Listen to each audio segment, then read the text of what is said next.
Praise the lord. నజరుడైన యేసుక్రీస్తు నామం పేరిట మీ అందరికీ వందనాలు. మరి ఈరోజు దేవుని వాక్యము కీర్తనలు గ్రంథము 23వ అధ్యాయము 5వ వచనం. నూనెతో నా తల అంటి ఉన్నావు, నా గిన్నె నిండి పొర్లుచున్నది.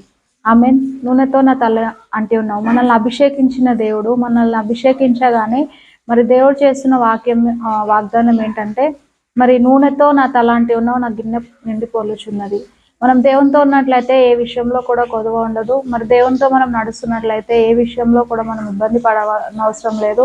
మరి ఈ రోజుల్లో చాలా మంది దేవుని నమ్ముకున్నందుకు మరి నాకు ఏమీ వచ్చి ఉన్నది, నేను ఏం సంపాదించుకోగలుగుతున్నాను అని ఆలోచిస్తూ ఉండవచ్చు. కానీ సంపాదనలు, మరి ఆస్తులు అన్నీ కూడా పక్కన పెడితే, మరి దేవుడు మనతో ఉన్నట్లయితే, మనం దేవునితో ఉన్నట్లయితే ప్రతిరోజు కూడా మనము ప్రతి విషయంలో మరి ఆదరణ కలిగి జీవిస్తాము. మరి మన శత్రువుల ఎదుట దేవుడు మనల్ని సిగ్గుపరచకుండా మనల్ని నడిపిస్తూ ఉంటాడు. Praise the lord.